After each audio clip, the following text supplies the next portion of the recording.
everybody, this is Melanie from thehedonistcook.com, and I'm going to show you how to dredge meat. It's not as weird or as hard as it sounds. So just get your ingredients together, whatever meat you're working with, flour and seasonings, and we'll get started.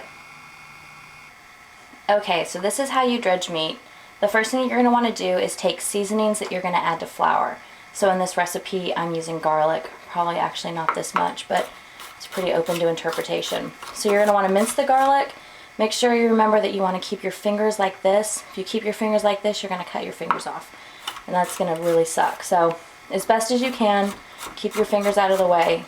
It's harder with garlic. If you like a stronger garlic flavor, don't worry so much about getting teeny tiny pieces.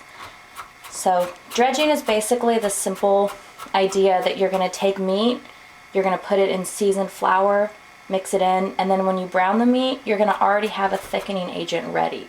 So for this recipe, we're making stew. So instead of having to add additional thickening agents at the end, or adding a lot, we're not going to have to add as much because the flours are already going to be in there.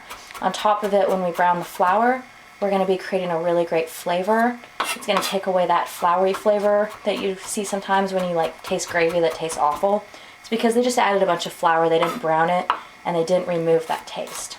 So I'm going to keep chopping this. I like a lot of garlic, and you can see there's a much more professional way to do this.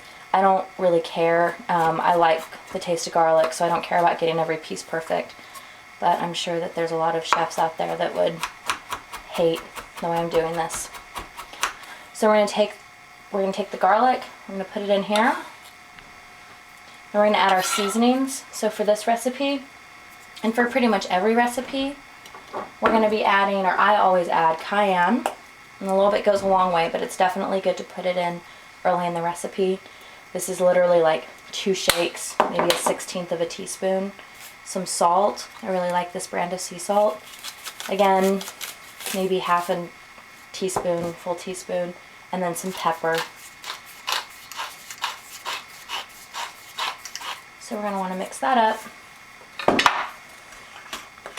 We may have to add more flour. The other thing is with the meat, I always rinse the meat off and dry it with a paper towel beforehand, just in case it's been sitting in blood for a while. I just want to get that flavor off of it. I do that with any meat products that I use. Next thing we're going to do is dredge the meat. It's pretty straightforward. You're going to dump the meat in.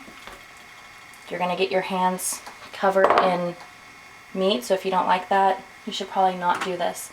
And you're just going to mix it up. You're going to get all of it covered. It's pretty simple. So I added half a cup of flour for this, and I used about 1.5 pounds of meat. Again, like I said, for this recipe we're making beef stew. You can add more meat or less meat depending on how much you like, how much money you have, what they have in the store. The more meat, it's just going to add more flavor, but it's totally up to you. So half a cup was more than enough. In fact, we could have used probably a little bit over 1/4 cup. But you see that the meat's pretty much well covered. I'm going to add a little bit of salt because I love salt. Feel free to add or not add that. So now that all the meat's covered, we're going to wait for it to heat up, and then we are going to brown it.